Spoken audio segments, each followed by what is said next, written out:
কোন কোটিপতি? আচ্ছা আমার বাপ যদি হয় কোটিপতি তাহলে তুমি সাফা হয়ে গেলে তোমার এই গতি দুই বেলা খাই কুসুমতি আর আমার বাপ হলো কোটিপতি। আচ্ছা তোর বাপে জানি কামলা এখন তোর মুখ তোর সামলা। এক বেলা খাই বেড়ে দুই বেলা কিনে ওষুধ কথা না দিলে এবার না তো শীতে তোর যে ছাগলের ঘাস কাটতে গেলাম তাও কেটে দিলি না।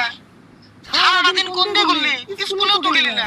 বাপরে বাপ কোনো কিছু না জানে খালি বড় সন্দেহ। তোমার কি বলতে নাই আজকে স্কুল বন্ধ?